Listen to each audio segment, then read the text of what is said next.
Welcome to the Serpentine Creative Channel. I'm your host, Stella Williams, and you're watching Serpentine Reads.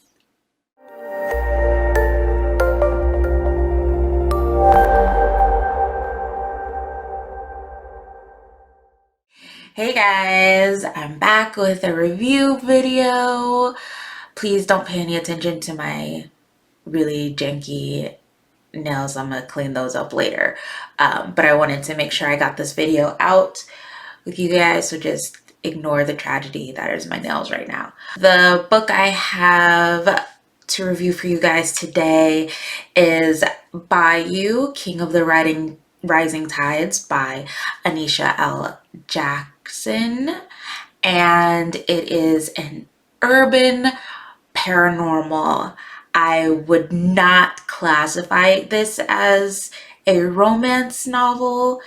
There is no AHEA. It ends on a cliffhanger. So while there is a minor romantic plot into all of this, I really can't say that it's romance, unfortunately. But with that disclaimer out of the way, it basically, like I said, it follows Bayou, who is the king of the Mer people, and his love interest, Rachel,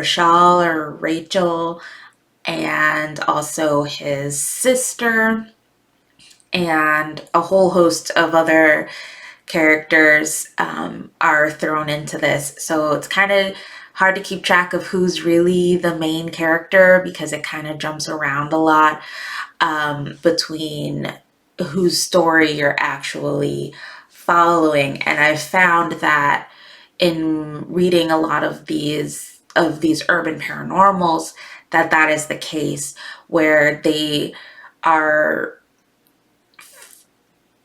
book reads like they are dabbling with paranormal tropes in a very experimental way, and so it doesn't quite hit the mark as far as the paranormal genre. And then because you have this very street lit sort of format that doesn't allow for the right amount of world building that I feel is required to be a full-fledged paranormal story. And I'm not saying that all of them are like this across the board, just the few that I have come across. This particular book, like I said, there was a host of characters. It didn't really follow, like the book was titled Bayou, but it wasn't really following his storyline the whole time. We branched off into his sister Coral's storyline, and also the sister of one of his of Coral's love interest. Her storyline gets thrown in there as well.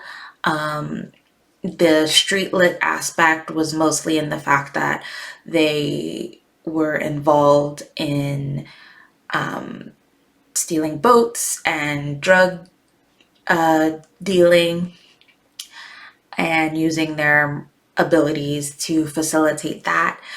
And I found a lot of the paranormal themes just felt like they were just kind of thrown in there. It was like watching, if you watched like Twilight and,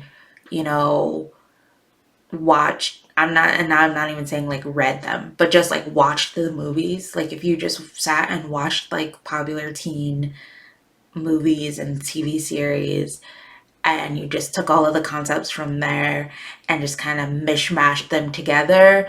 That's kind of how it felt reading this book for me, as far as like the paranormal themes. I saw the idea, I saw where she was going with it, and that in itself was intriguing enough. She had just enough of a unique storyline to keep me interested and complete the book. But I can't really say that this was a successful read for me,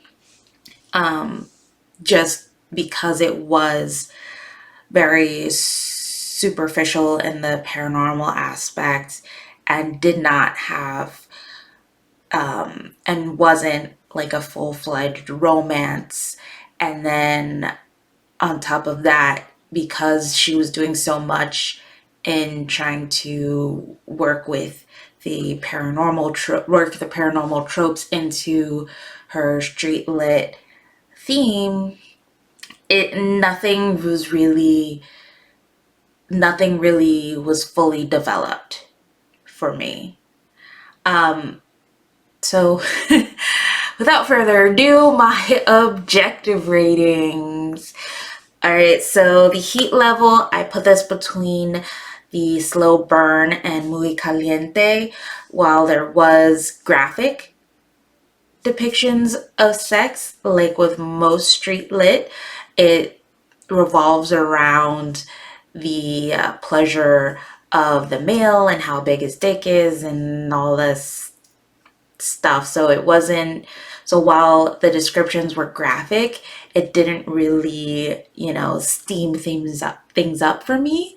So that's why I put it between the slow burn and the muy caliente, because it was graphic, but graphic writing does not necessarily translate into heat, or like the arousal that you would expect from that writing. And as far as the readability, I put this between patient and peaceful, closer to the patient side, because, like I said, it jumped between who it followed and jumped,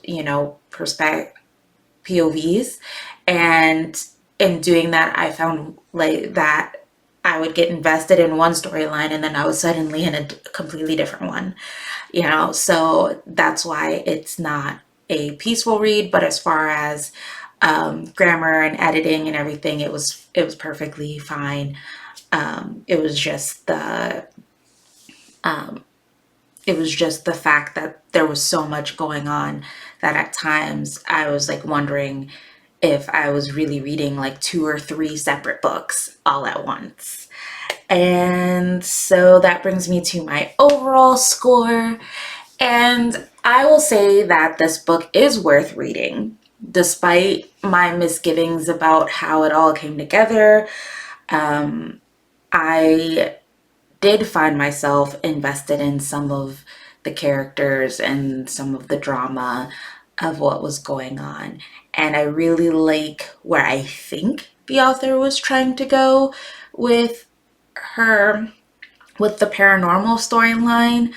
But I feel like it was either the case of they didn't outline the story to include backstory for their paranormal storyline and they were just kind of throwing in elements as they went, or they have it in their head, but when it came to writing it on paper, it was missing some pieces and some elements.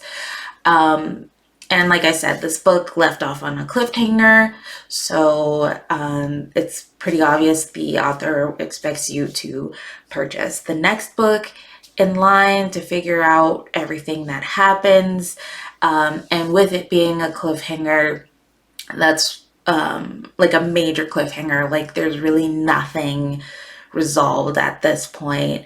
So I can't really say that it is a romance because it does not have an HEA or even a happy for now for those who are quote unquote the main couple of the story. So that is my review of Bayou, King of the Rising Tides. I will have a link to the book and to the author's Amazon page, Annitia L. Jackson, in the description box. And thank you all for, oh, don't forget to like, comment, and subscribe. And thanks for watching.